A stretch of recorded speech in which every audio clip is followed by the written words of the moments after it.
regarde. Il faut que je vois d'où ça vient. Il faut que je vois qui parle, qui m'appelle. Alléluia. Amen. Ah oui. Les yeux du Père ont regardé ce matin l'adoration qu'on lui a donnée. Amen. Parce qu'il le mérite, le Seigneur. Amen. Il mérite qu'on se prosterne, qu'on se brise comme le vase d'albâtre pour laisser sortir ce parfum d'une bonne odeur. Amen. Il le mérite, notre Père. Amen. Parce que ce qu'il fait tous les jours, qu'on soit conscient ou pas, c'est vraiment incroyable. C'est vraiment extraordinaire. Amen. On ne mérite rien, mais son amour est toujours penché vers nous. Son amour est toujours en train de nous appeler, toujours en train de nous corriger, de nous donner des conseils, de nous aider, de nous orienter pour qu'on soit avec lui pour l'éternité. Et nous voulons fêter avec lui pour l'éternité. Et nous voulons être dans sa présence pour l'éternité. Alors il mérite vraiment cette louange, cette adoration. Il le mérite. Alléluia. Amen. Oh Seigneur, merci pour ta présence. Amen. Amen. Nous allons partager la parole. Amen. Nous allons continuer notre enseignement. Amen. Combien Dieu est bon, on dit à la place, hein, c'est ça? Combien Dieu est bon. Bah, moi j'ai changé, j'ai dit Dieu est bon. On y va. Combien Dieu est bon. Tous verront combien Dieu est bon. Combien Dieu est bon. Après, j'aimais beaucoup de chants ici qui connaissaient les paroles. Amen. Bah, tu me fais une démonstration en anglais alors. On y va. On va le faire. On y va. Levez-vous. On y va. Allez. It's all God. Sing me away. It's all God. And all we see are great. How great is your love. Repeat again. How great is our God. Sing with me, how great is our God. And all we see are great. How great is our God.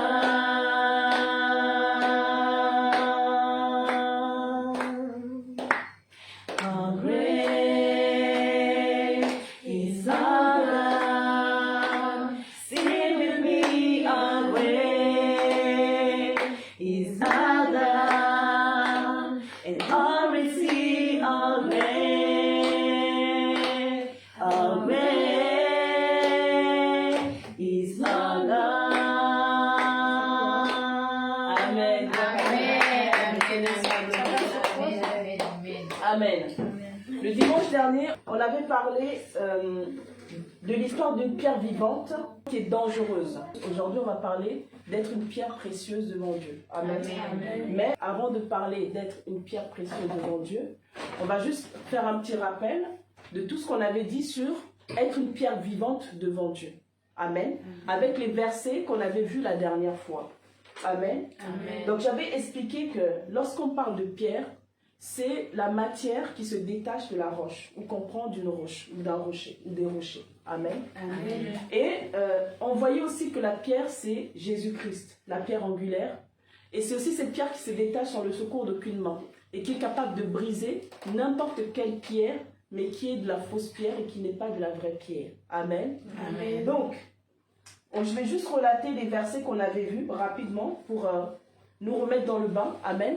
Amen. Donc, 1 Roi chapitre 5, versets 17 à 18, s'il vous plaît. Nous formons des pierres vivantes. Nous, en tant qu'enfants de Dieu, nous sommes des pierres vivantes. Lorsqu'on était dans le monde, nous étions des pierres mortes qui n'avaient aucune vie en elles-mêmes.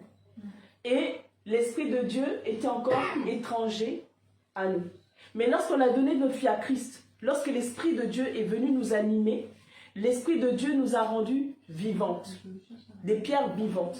Et des pierres vivantes qui sont capables de se former, de s'agencer les unes sur les autres pour pouvoir former la maison de Dieu. Amen. Amen. Donc, on va un petit peu voir pourquoi est-ce que Dieu nous qualifie, Dieu peut nous appeler de pierre, et quelle est en fait cette mission qu'a une pierre. Amen. Amen. Amen. Donc 1 Roi chapitre 5 verset 17 à 18 s'il vous plaît. Amen. On va juste relater rapidement, après on va passer au sujet. Alors la Sainte Parole dit, le roi ordonna d'extraire de grandes et magnifiques pierres de taille pour les fondements de la maison. Les ouvriers de Salomon, ceux de Hiram et les Gilbéens, les taillèrent et ils préparèrent les bois et les pierres pour bâtir la maison. Amen. Là, on voit que pour pouvoir bâtir la maison, il faut extraire la pierre. Lorsqu'on était dans le monde, on était encore collés, agglutinés dans le désordre, dans le chaos de ce monde. Mais pour que Dieu puisse nous bâtir, il fallait qu'il nous tire de ce monde. Donc, il fallait extraire la pierre pour construire la maison de Dieu, comme c'est que Salomon était en train de faire avec ses ouvriers. Ces ouvriers-là, ce sont des serviteurs de Dieu, ouvriers dans la maison du Seigneur, qui vont extraire, qui vont arracher, qui vont nous arracher de ce monde, qui vont nous extraire de ce monde, pour que nous puissions devenir et être ce que Dieu avait déjà prévu avant la fondation du monde. Amen. Amen. Pour que nous puissions coller, faire partie de sa maison. Donc voilà un peu le travail qu'ils étaient en train de faire. Et pour extraire cette pierre, il fallait la tailler pour que cette pierre puisse avoir une beauté. Dans le monde, on ne ressemble à rien.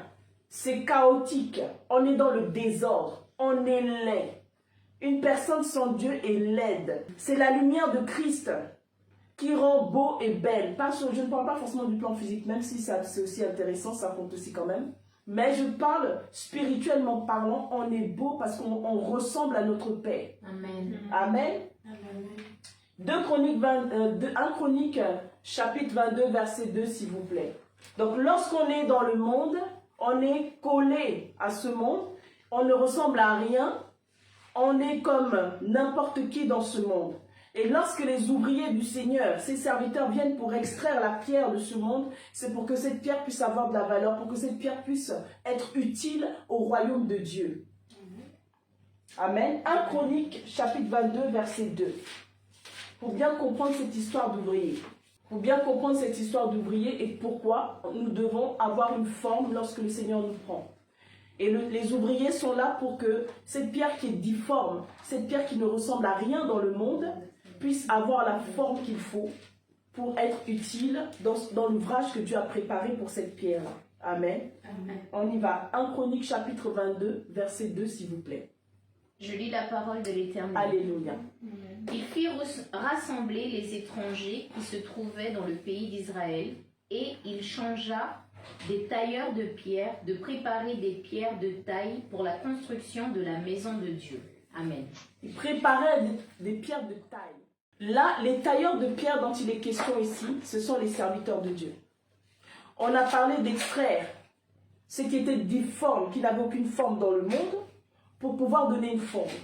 Et là, dans ce verset, on voit que les tailleurs de pierre, ce sont leur spécialité, c'est leur travail.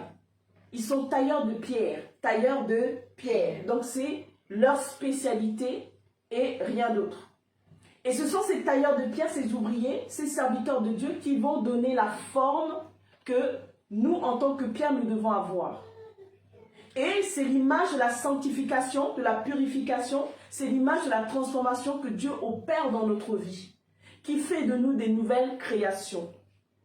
Amen. Amen. C'est cette image-là dont il est question. Lorsque le tailleur de pierre vient. Et quand il vient, le tailleur de pierre, pour donner la forme, ça fait mal. Il faut gratter, il faut casser, il faut détruire ce qui n'est pas bon pour pouvoir donner la forme. Et lorsqu'on gratte, lorsqu'on casse, lorsqu'on taille, ça fait mal. C'est l'image du brisement. Le brisement qui va te malaxer pour que tu puisses devenir cette pâte entre les mains de Dieu, cette argile entre les mains du Seigneur, du potier, qui doit donner la forme parce que ce vase-là doit être utile au service de Dieu.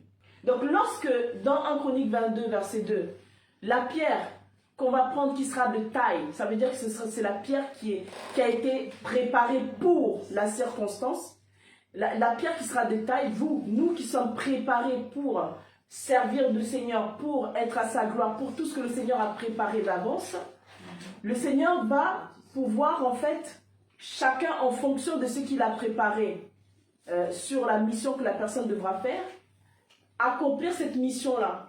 Mais pour accomplir cette mission-là, le Seigneur va devoir, une fois qu'il t'a donné ton identité, remis ton identité en ordre, parce que tu n'es plus difforme, mais tu as son image et à sa ressemblance, qu'est-ce qui va se passer? Le Seigneur va maintenant t'orienter, te montrer, t'emmener dans la mission que tu devras accomplir selon le plan qu'il avait déjà prédestiné. Et c'est l'image, et quand on arrive à cette zone-là de travail, que maintenant la personne doit se prendre en main par la grâce du Seigneur pour commencer à travailler, c'est là que parfois on rencontre beaucoup de situations compliquées. Autant c'est quand même plus ou moins simple, on te prend du monde, on t'arrache du monde, on va te donner la forme.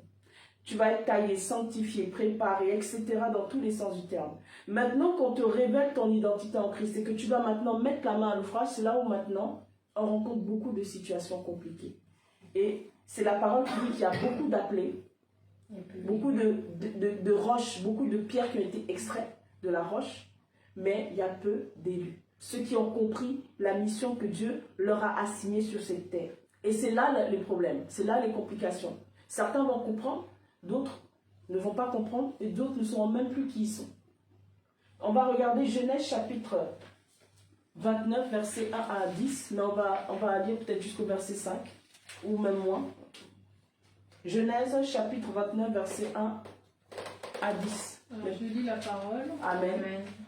Jacob se mit en marche et s'en alla au pays des fils de l'Orient. Il regarda, et voici, il y avait un puits dans les champs.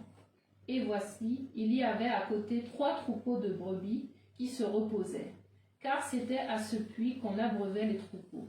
Et la pierre sur l'ouverture du puits était grande. Tous les troupeaux se rassemblaient là. On roulait la pierre de dessus l'ouverture du puits. On abreuvait les troupeaux, et l'on remettait la pierre à sa place sur l'ouverture du puits. Amen. Tenez, s'il vous plaît. Donc là, chose intéressante, on a déjà là l'image d'une pierre qui sert à quelque chose. Lorsqu'on a été taillé, travaillé, malaxé dans tous les sens du terme et que c'est le temps pour nous, après avoir pris conscience de notre identité en Christ, de l'autorité qu'on a, de la mission qu'on doit faire, paf, Dieu nous propulse dans la mission qu'on doit faire. Et pour cette pierre-là, c'est extraordinaire. Elle avait, l'eau qu'elle contenait, c'était la présence de Dieu, la gloire de Dieu. C'est-à-dire que sa mission, c'était de révéler Christ. Amen. Amen. Là, on va en profondeur. Là. Sa mission était de révéler Christ. Mais tant que les personnes, et que ce soit les animaux, que ce soit les personnes, je veux dire ici que l'animal en question, symboliquement parlant, c'est l'homme animal. Donc cette personne-là a pour mission de révéler Christ, de révéler la gloire de Dieu au monde. Que ce soit aux enfants de Dieu qui sont appelés, que ce soit à rentrer dans leur destinée, que ce soit au monde pour interpeller le monde sur la présence de Dieu, sur la gloire de Dieu qui veut agir dans les vies, qui veut agir dans les cœurs. Et ce qui est intéressant, c'est que lorsque les gens s'attroupaient, c'est là qu'on pouvait maintenant pousser la pierre pour que cette pierre révèle l'eau qui permettrait aux personnes de s'abreuver. Il y a une chose qui est intéressante ici, c'est que lorsque ces pierres-là deviennent des serviteurs de Dieu et qu'ils contiennent, parce que c'est comme des puits sans fond, on est comme des puits sans fond, qui contiennent la gloire et la présence de Dieu, il ne faut pas contrarier. La pierre est fermée, mais si on contrarie, la pierre reste fermée et pour pouvoir révéler cette gloire-là, ce serait dommage parce que personne n'en profiterait. Donc lorsque les serviteurs de Dieu qui ressemblent à cette pierre-là, qui contiennent la gloire de Dieu, sont contrariés parce que ce sont des personnes, je ne parle pas des polémiques sur ce qui se passe parce qu'il y a des gens qui ont fait ci, ça ne regarde que Dieu. Dieu fait comme il veut, c'est lui qui gère. Point. Voilà. Donc, quand ces personnes-là sont contrariées parce qu'elles doivent travailler, mais elles ne travaillent pas comme elles devraient travailler, ou parce que les brebis sont rebelles, parce que dans les circonstances qui se passent dans le monde, l'homme animal se comporte d'une façon, je ne sais pas, selon tout ce qui peut se passer, spirituellement parlant, cette personne-là, dommage, ne pourra pas vraiment révéler les profondeurs de ce qu'elle a, de ce que Dieu a mis en elle pour qu'elle puisse révéler cela.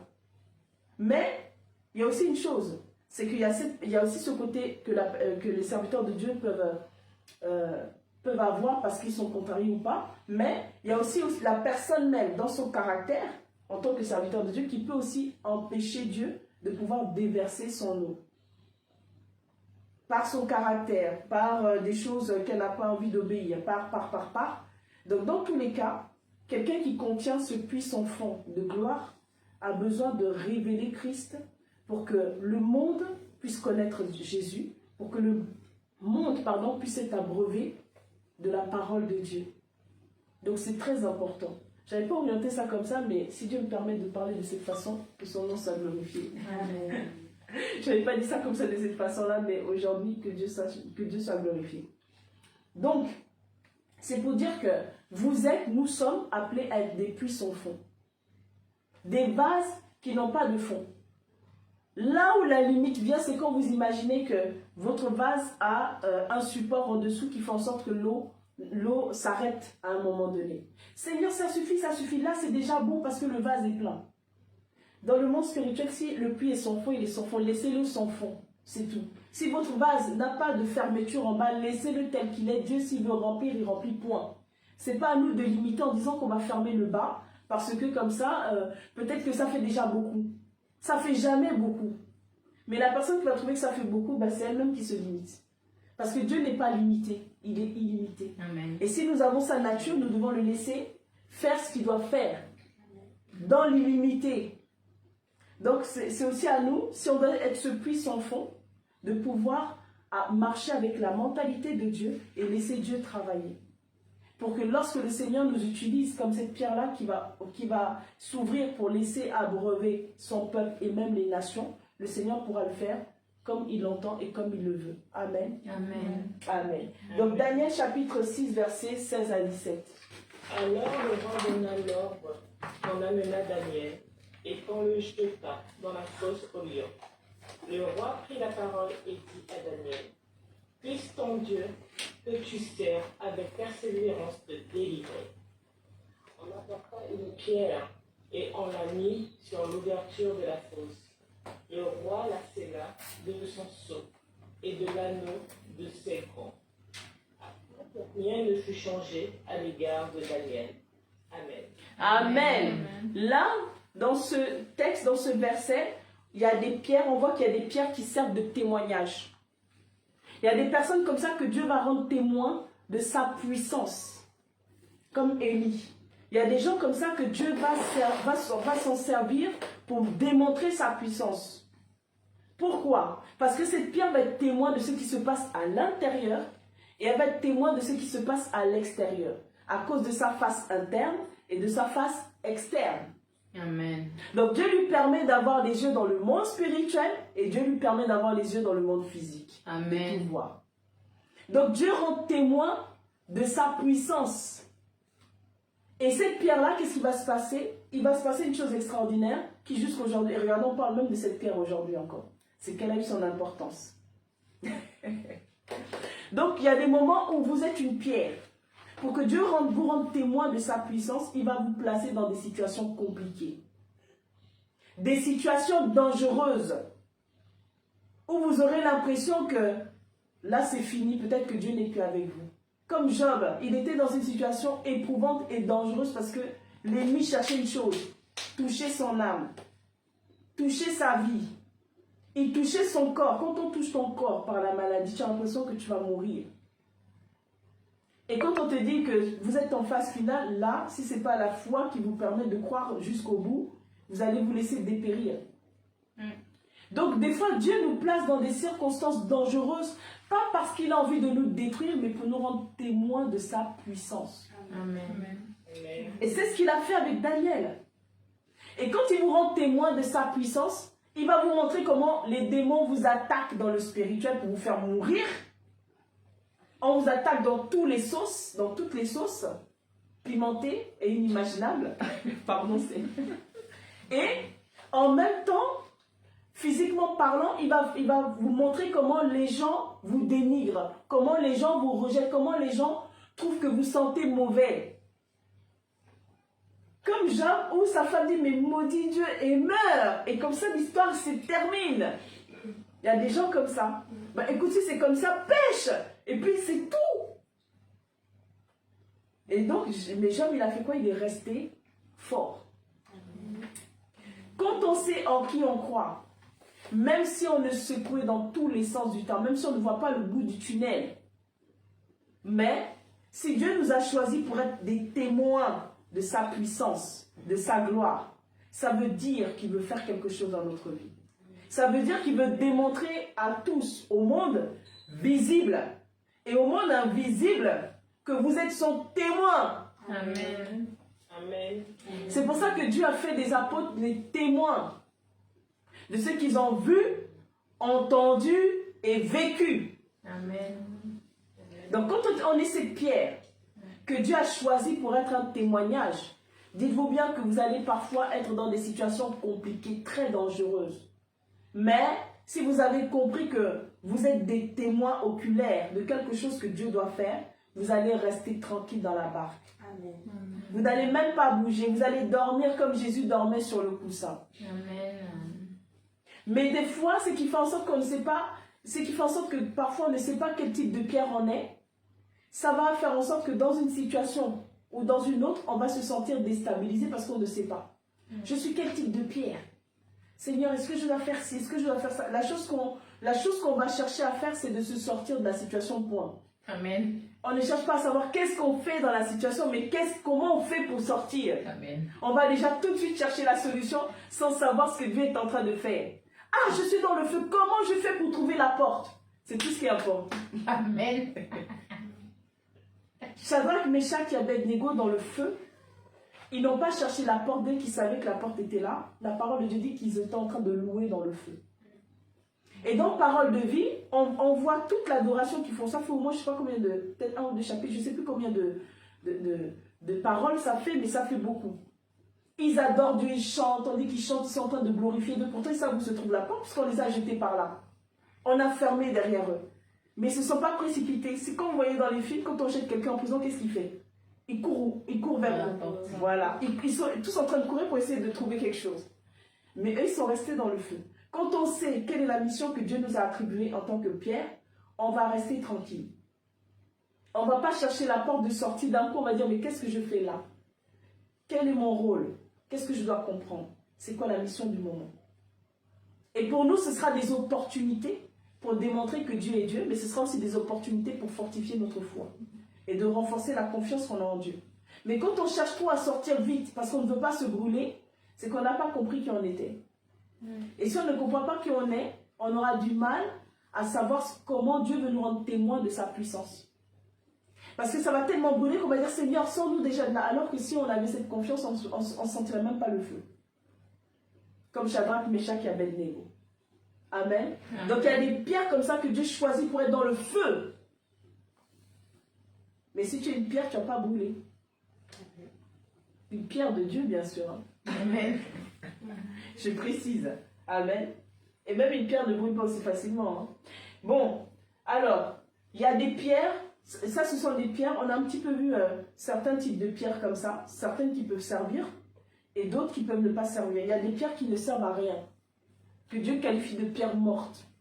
Malheureusement, qui existent dans le corps de Christ. C'est de l'ivraie. On va voir par exemple Matthieu 24, versets 1 à 2. Comme Jésus s'en allait... 1 à 2. 24, 1 à 2. Comme Jésus s'en allait, au sortir du temple, ses disciples s'approchèrent pour lui en faire remarquer les constructions. Mais il leur dit, « Voyez-vous tout cela?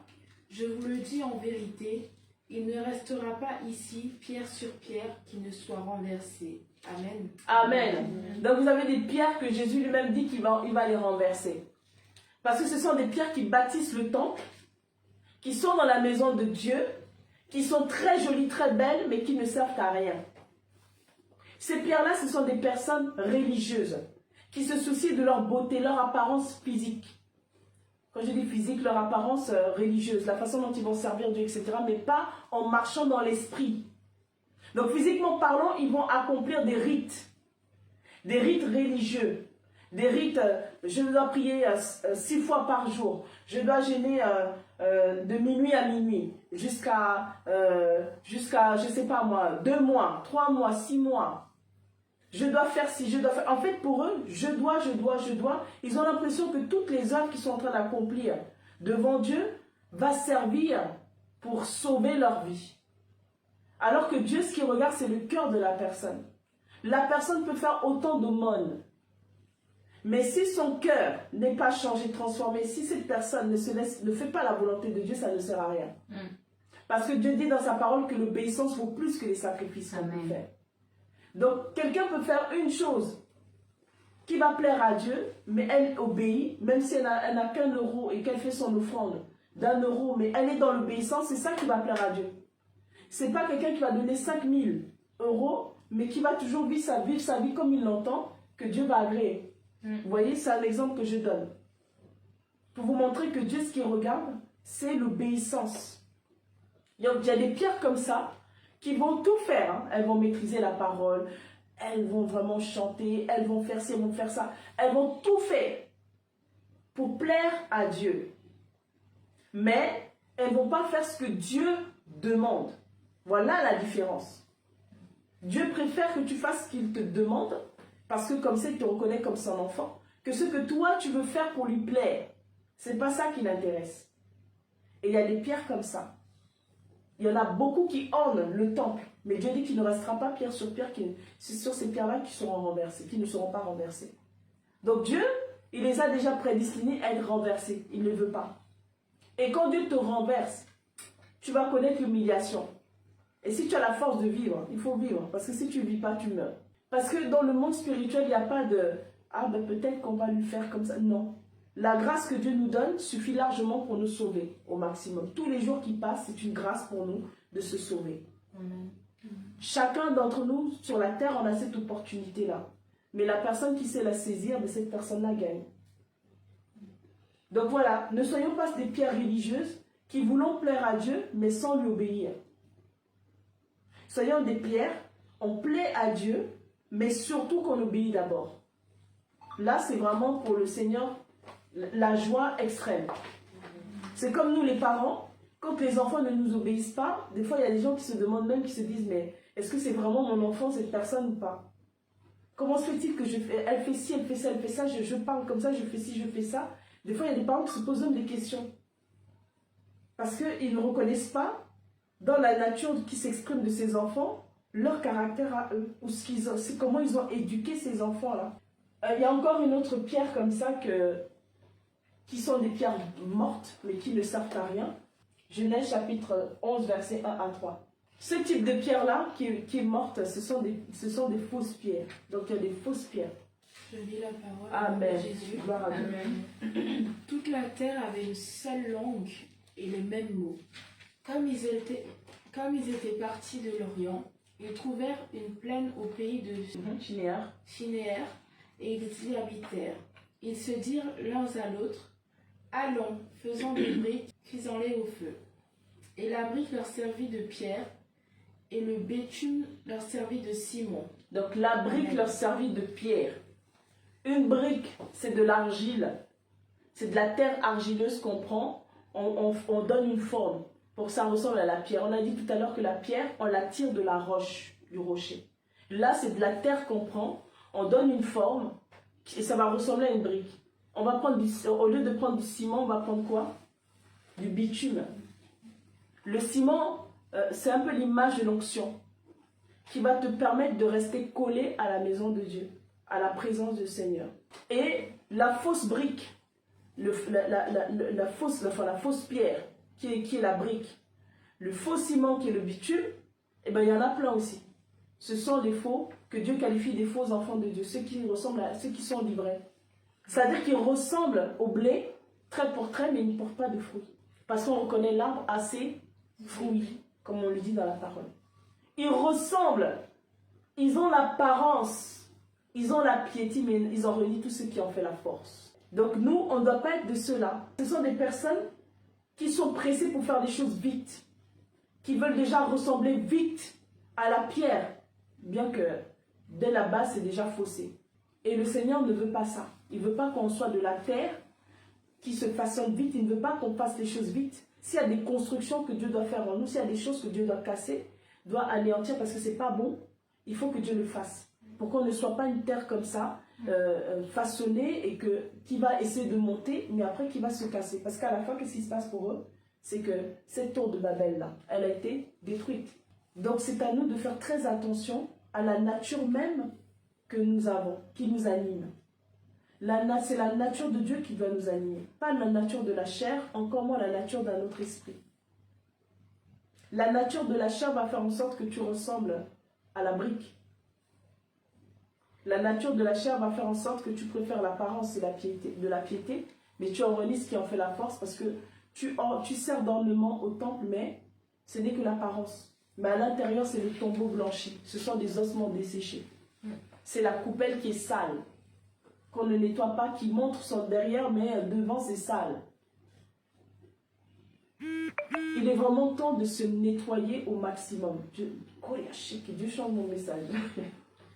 Il est temps de se nettoyer au maximum. Parce qu'on n'a plus de temps. On a vraiment très peu de temps sur cette terre. Il y a beaucoup de choses qui se mettent en place. Les chrétiens sont encore en train de dormir. Certains s'imaginent que le monde va revenir comme d'habitude. D'autres s'imaginent que parce qu'ils mangent, ils boivent, ils font des courses, ils font ci, ils font ça, que ça roule quand même. Le temps pour nous est venu de se préparer au maximum, d'être ces pierres vivantes et précieuses pour Dieu. Parce que Dieu ne veut pas simplement qu'on soit vivante pour vivre, mais on doit avoir de la valeur parce qu'on a été éprouvé. Et parce qu'on a été éprouvé, on va refléter la beauté de l'épreuve auquel Dieu nous aura soumis. C'est très important pour nous de travailler l'intérieur et d'arrêter de faire semblant, de croire qu'on est bien et que c'est toujours les autres. Alors que nous-mêmes, Dieu nous interpelle sur notre état de cœur, notre état d'esprit, notre manière d'agir, nos comportements, nos pensées. Mais on a l'impression que nous, on est bien et ce sont les autres qui ont un problème. Dieu veut que la personne qui se sent concernée puisse maintenant se nettoyer. Nettoyer son cœur. D'arrêter d'être hypocrite, de faire semblant. De faire semblant d'être un chrétien qui porte un masque alors qu'à l'intérieur tu ressembles à des os séchés. Tu ne ressembles à rien, tu es déjà pourri et tu es déjà destiné à l'enfer. Avec Dieu, ne fais pas semblant. Parce que nous, on peut continuer de faire semblant. Mais Dieu ne fait pas semblant. Le monde spirituel ne joue pas. Si Satan est capable de donner toutes les richesses pour une âme, c'est que ton âme n'a pas de prix. Et si ton âme n'a pas de prix, arrête de jouer avec ta vie. Arrête de penser que tu as du temps. Arrête de penser que Dieu doit toujours te donner comme un enfant gâté et tu ne veux rien faire. Il est temps que tu te nettoies, que tu te regardes dans une glace pour voir vraiment si tu es vrai devant Dieu, si tu es hypocrite, si tu es une vraie pierre ou une fausse pierre. Le Seigneur veut maintenant que ton état de cœur soit nettoyé parce que tu te répands. Tu dois te repentir parce que tu as péché devant Dieu. Tu as péché devant Dieu parce que tu as dit des choses qu'il ne fallait pas. Tu as murmuré contre des autorités. Tu as parlé mal des choses que tu ne comprends pas qui te dépassent. Tu as osé élever la voix. Tu as osé parler et dire des choses qu'il ne fallait pas. Le Seigneur te reprend ce matin.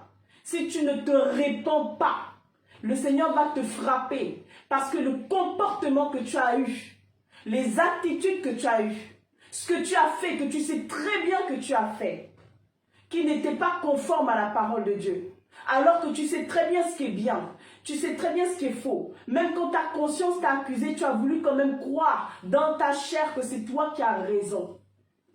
Si tu ne te répands pas, ça va être difficile pour toi. Parce que Dieu ne plaisante pas. Tu sais ce que tu as fait. Tu sais comment tu as parlé. Tu sais comment tu t'es comporté. Tu sais comment tu as agi. Et le Seigneur veut te reprendre ce matin. Parce que Dieu voit tout. Dieu connaît tout. Il connaît l'état des cœurs. Même quand on fait semblant, Dieu sait. Même quand on est hypocrite, Dieu sait. Mais si tu ne te réponds pas, si tu ne te réponds pas, Dieu te dit que si tu ne te réponds pas, tu vas avoir affaire à lui parce que tu es allé trop loin. Dieu s'est occupé de toi. Il t'a donné, il t'a fait du bien.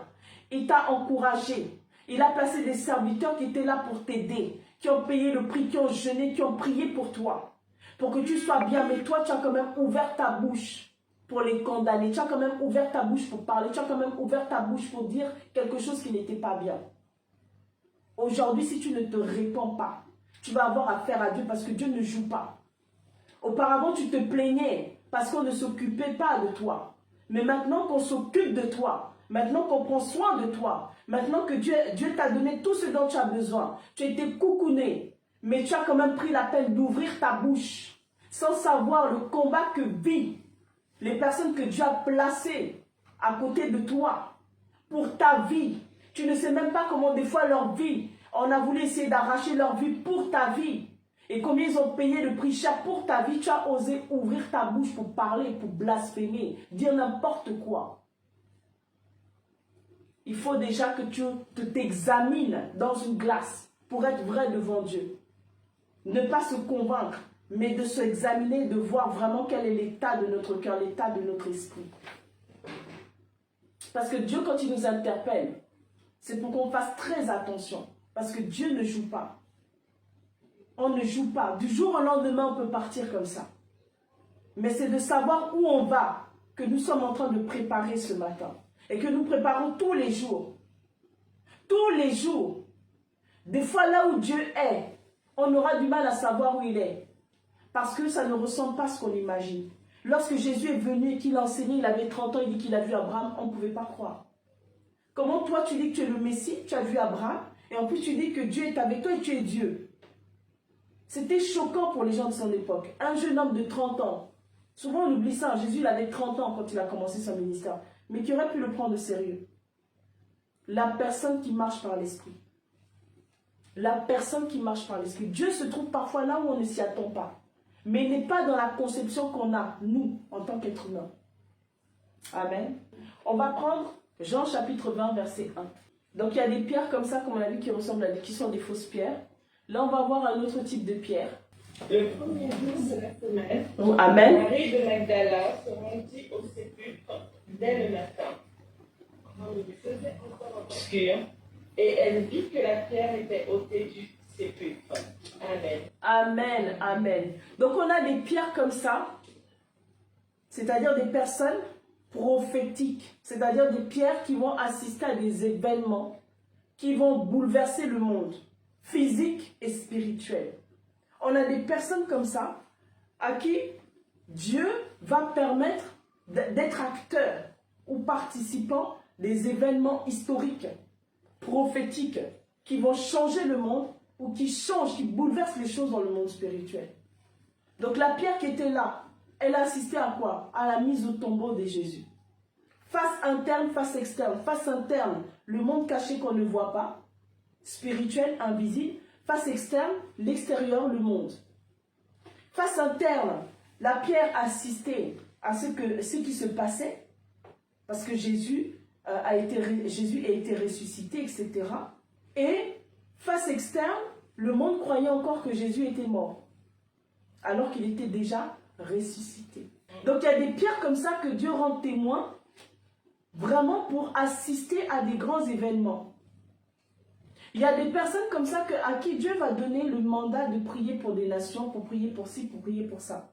Regardez un peu comment Daniel il a fait. Lorsque les 70 ans, je le répète encore, de la captivité d'Israël devaient s'achever selon la prophétie de Jérémie, Daniel était au courant, il n'était pas le seul. Hein. Il y avait aussi d'autres qui priaient comme Néhémie, comme Esdras, ils priaient aussi. Néhémie aussi priait beaucoup pour ça. Donc, qu'est-ce qui se passe? Daniel a compris qu'il fallait intercéder pour que son peuple puisse retourner. Puisque selon la prophétie, on arrivait à la 69e, 70e, pour que le peuple puisse retourner. Donc il a commencé à intercéder, il a commencé à prier. Donc Dieu l'a rendu acteur et participant. Dieu l'a rendu acteur et participant. Nous, c'est pareil. C'est pour ça qu'il est très important de savoir quelle est ton identité en Christ. Ce n'est pas une identité où tu sais que tu es un enfant de Dieu seulement. Mais Dieu t'a mis là dans ce monde pour quoi faire? Pourquoi tu es là? Qu'est-ce que tu dois faire? Quelle est ta mission? Qu'est-ce que Dieu attend de toi? C'est ça qui est important. lorsque tu as conscience du rôle que tu joues dans l'humanité, tu deviens un acteur clé de la puissance de Dieu, de la révélation de Dieu, et Dieu pourra se servir comme cet acteur clé qui est positionné au bon endroit, au bon moment, pour accomplir sa volonté dans son plan. Donc il ne suffit pas de dire que mon identité c'est être un enfant de Dieu, parce que ça ne suffit pas. On a plusieurs casquettes, hein, sacrificateur, je ne sais pas tout ce que vous voulez, guerrier, voilà. Mais c'est quoi ta mission? C'est quoi ta mission? Donc ça c'est ce qu'on a vu la dernière fois. Lorsqu'une pierre vivante devient dangereuse pour le monde éternel, quand tu es vivant, quand tu es une personne vivante, et que tu as conscience des enjeux qui se passent en toi et autour de toi, tu deviens un danger pour l'ennemi. Et quand tu deviens un danger pour l'ennemi, tu ne fais aucun quartier. On va encore revoir, on va voir, par exemple, j'avais donné 1 Samuel chapitre 17, verset 40. 1 Samuel chapitre 17, verset 40. Et puis on va lire aussi, du coup, le verset 48 et 49. Vous lisez fort pour que tout le monde puisse entendre, s'il vous plaît. 1 Samuel chapitre 40. 1 Samuel chapitre 17, pardon, verset 40. Je lis la parole au nom de Jésus. Amen. Amen. Il prit en main son bâton, choisit dans le torrent 5 pierres polies, et les mit dans sa gibecière de berger et dans sa poche. Puis sa fronde à la main, il s'avança contre le Philistin. Amen. Amen. Donc là, on va continuer hein, avec le verset 48 et 49. D'accord. Donc là, vous voyez comment David va choisir ses pierres près d'un torrent. Donc on va dire que près de l'eau, il y a beaucoup de pierres. C'est un peu comme dans le monde, on est beaucoup. On est beaucoup dans le monde, je vais dire ça comme ça. Mais maintenant, lorsque David choisit des pierres, c'est un peu comme le choix que Dieu fait. Il va faire son choix sur nous. Il va nous prendre et il va nous mettre dans sa gibecière, c'est-à-dire il va nous garder près de lui pour quelque chose de spécial, pour une mission spéciale. Maintenant, c'est la pierre qui comprend que Dieu va faire quelque chose d'elle qui va pouvoir changer sa destinée. C'est comme beaucoup d'appelés, mais il y a peu d'élus. Les 5 pierres sont appelées, mais l'élu c'est qui?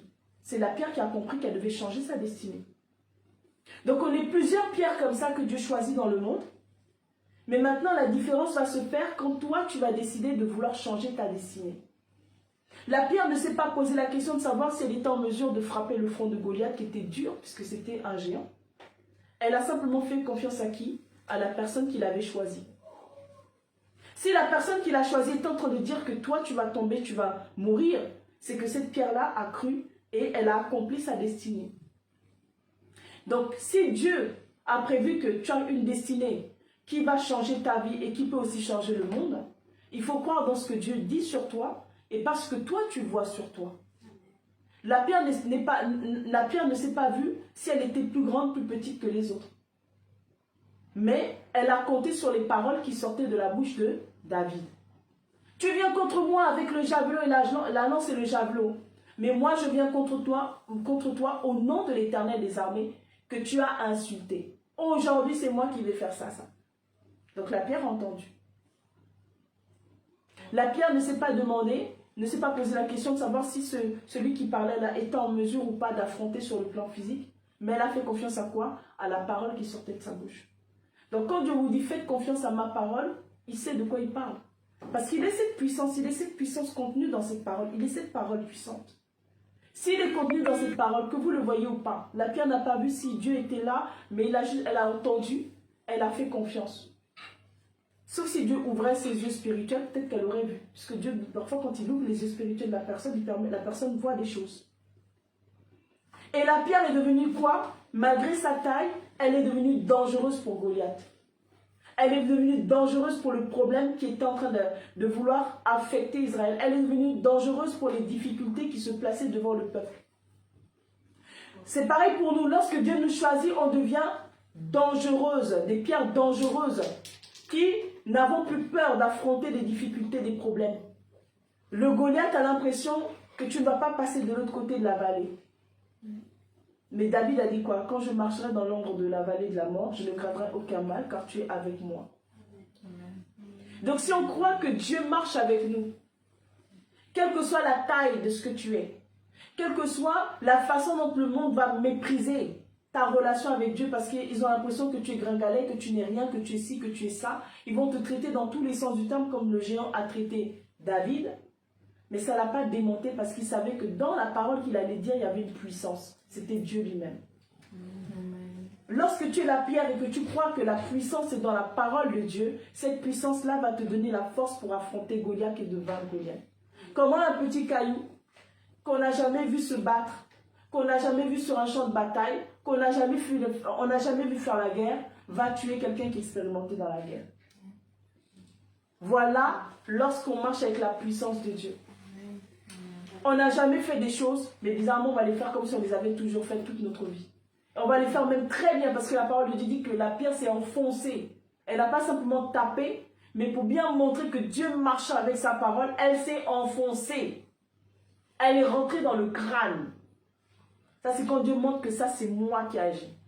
Si je tape simplement, tu vas croire que c'est la force de David. Peut-être que, comme il est berger dans les montagnes, bon, il a une certaine force. Mais pour te montrer que derrière lui, c'est moi, je vais t'enfoncer ça dans le crâne. Amen. Là, tu vas savoir qui marche avec lui.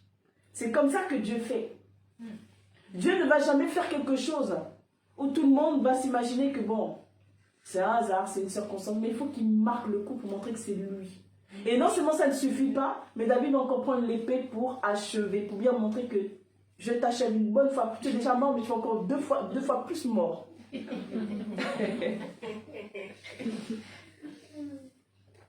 Amen. Voilà ce qu'on appelle des pierres offensives, dangereuses. Tu sors de ton état abrupt, de ton état difforme dans le monde.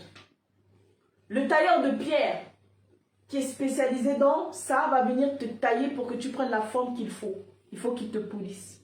Dès qu'il finit de te polir, pardon, tu vas devoir rentrer dans la fonction qui t'est attribuée. Quel est ce type de fonction? Selon ce qu'on a vu. Et lorsque tu vas rentrer dans le type de fonction qui t'est attribuée et que tu vas être un acteur clé dans le plan du Seigneur, tu deviens une pierre offensive et dangereuse. Amen. Offensive et dangereuse. Il ne faut jamais regarder ta taille en disant « Ah, je suis trop petite. Ah, ça, je ne sais pas. Ah, je ne sais pas. » Je vous avais déjà donné le témoignage que je ne savais pas être. J'avais fait un travail que je n'avais jamais fait. Je n'avais pas eu de diplôme dessus. Je suis allée, on m'a quand même embauché en CDI.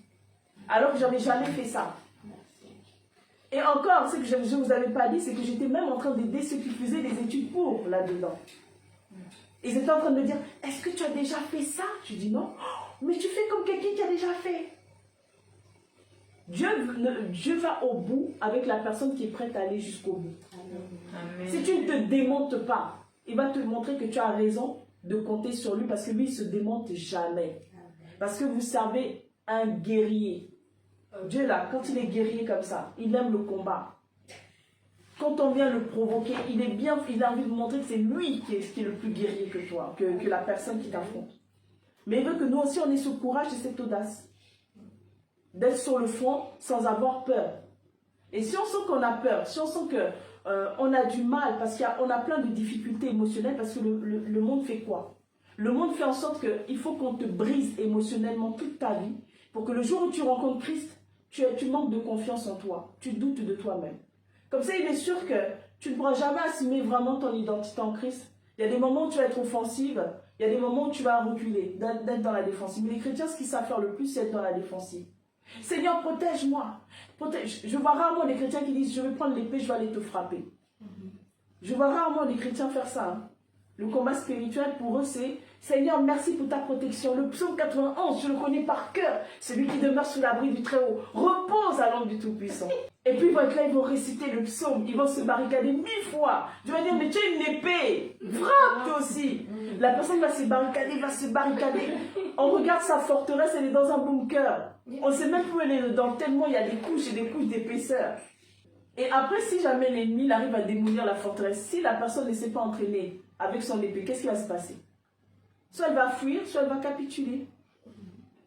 Donc c'est vrai, c'est bien de dire, celui qui demeure sous l'abri du Très-Haut repose à l'ombre du Tout-Puissant, c'est très bien. Mais il faut aussi savoir lever l'épée. Ça existe, l'épée est là. Hein. Amen. L'épée te permet de te défendre, mais quand tu frappes, c'est pour que l'ennemi ne vienne plus jamais t'embêter. Remarquez que quand il y a des personnes qui se battent, la personne qui va frapper plus fort l'autre, l'autre ne va plus jamais venir l'embêter. Mais oui, c'est la personne qui fuit qu'on va toujours poursuivre parce qu'on va même prendre les autres. Non, venez, j'ai l'habitude de le taper, il ne dit jamais rien. Allons-y. Mais oui. Et c'est la personne qui devient le souffre-douleur. Mais le jour où la personne dit, bon, ça suffit maintenant, les autres, ah bon? Mais depuis quand on s'y fâche, mais qu'est-ce qui se passe? Et la personne se rend même compte que ce sont les autres qui fuient qui ont peur. Et en fait, ils sont arrivés nombreux parce que ça leur donne l'impression d'être forts parce qu'ils sont nombreux. Comme Goliath était avec la personne qui tenait son bouclier à côté de lui. Et David est venu tout seul sur le champ de bataille avec ses pierres. Donc quand la personne voit que tu te dresses et qu'après elle va se dire, oh là là, ben finalement partons. Donc n'ayez pas peur d'être des pierres offensives. Parce que dans le point que vous allez donner à la situation, dans le point que vous allez donner au combat, le Seigneur va faire en sorte que ce point-là va disséminer une bonne fois pour toute la situation dans laquelle vous êtes trouvé. Mais c'est à vous d'y croire. David, il croyait. C'est Pierre aussi croyait, surtout une qui croyait. Je vais dire ça comme ça. C'est celle-là qui a fait la différence et qui a changé l'histoire d'Israël. On a dit David, ouais, le roi. Mais la Pierre, elle était là. Elle a travaillé. Hein? Amen. Elle a travaillé pour donner la victoire à David. Amen. Donc même si David était peut-être visible, mais la pierre, même si elle n'était pas visible, mais devant Dieu, elle avait une très grande importance et beaucoup de valeur. Amen. Même si dans le monde on ne vous voit pas, même si dans le monde on vous cache, Dieu vous cache, ce n'est pas un problème. Les organes sont importants dans le corps. Si on n'a pas d'organes, comment on va faire? Est-ce que les organes se plaignent qu'on ne les voit pas? C'est compliqué ça. Hein? Ils sont à l'intérieur, ils jouent leur rôle, ils fonctionnent selon le rôle que Dieu leur a attribué. Ils savent ce qu'ils doivent faire, mais ils n'ont pas besoin d'être visibles comme les yeux qui veulent montrer qu'ils sont beaux, comme les cheveux, comme les ongles qui veulent montrer qu'ils sont là, non. Mais chacun est acteur et participant de ce que Dieu a prévu.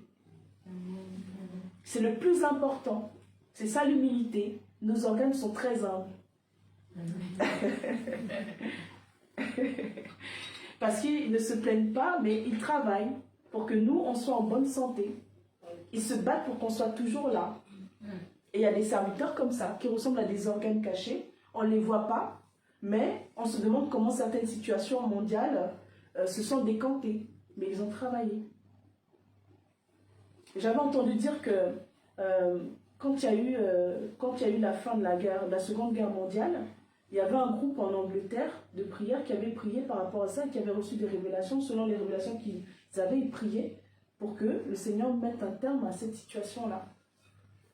Mais je n'ai plus il faut que je retrouve ce document-là. Mais voilà, il y a des gens comme ça qui sont acteurs clés dans l'histoire du monde et dans l'histoire de l'homme. Amen. Amen. Maintenant, la prochaine fois, on va voir c'est quoi être une pierre précieuse, parce que le temps passe aussi, mais je pense que c'était important de bien revenir dessus pour qu'on comprenne quels sont les enjeux qui se passent en nous et autour de nous. Maintenant, lorsqu'on a compris qu'on était une pierre vivante, qu'on a compris un petit peu toutes les attributions, que chacun est rentré dans son rôle, quand tu rentres dans ton rôle et que tu deviens une pierre offensive, tu vas gagner de la valeur. Tu vas avoir de la valeur. La valeur va se démontrer par ton éclat. L'éclat va se démontrer par les épreuves, par les combats, par tout ce que Dieu aura mis devant toi pour que tu sois toujours vainqueur. David, sa renommée, ça croissait au fur et à mesure qu'il avait des combats. Et au fur et à mesure qu'il avait des combats, non seulement sa renommée montait, même s'il ne les provoquait pas, hein, parfois on le poursuivait pour le tuer comme le roi qui était placé avant lui, mais ça faisait en sorte que les gens s'assemblaient autour de lui. Et le jour où il a eu 30 ans et qu'il devait monter au pouvoir, rien que ses exploits passés démontraient que, effectivement, c'était vraiment un roi. Et il avait prouvé, il avait démontré. Donc quand on va avoir de la valeur, quand on va être une pierre précieuse devant le Seigneur, c'est quand les épreuves t'ont forgé. Parce que tu vas briller. C'est comme la parole qui dit qu'on est éprouvé 7 fois comme de l'or dans du feu. L'or, quand on le prend en terre, il est rempli de poussière. On n'arrive même pas à voir la beauté de son éclat. Mais quand on le met dans le feu, la poussière va commencer à quitter, partir, et puis on va voir l'or en question. Et c'est là qu'il va prendre toute sa valeur. Mais dans la poussière, si on te dit que c'est l'or, bah, il n'y a rien qui va vraiment t'intéresser ou qui va te faire prendre conscience de sa valeur, sauf Dieu. Dieu, il nous voit parfois dans la boue, mais il sait déjà qui est qui dans le monde. Mais les épreuves que tu as dans la mission que Dieu t'a attribuée vont te façonner, vont te donner de l'éclat, vont faire en sorte que devant Dieu, tu gagnes en valeur. Amen. Amen. Et ça, on va travailler sur la valeur de ce que nous sommes en tant que pierre précieuse, parce que tu quittes la pierre vivante, basique, pour devenir une pierre précieuse. C'est comme une pierre qui est remplie de poussière et qui va révéler son éclat pour avoir une valeur inestimable. Et lorsqu'on a une valeur inestimable, les choses sont intéressantes parce que là, c'est comme si on était déjà dans le ciel. Amen.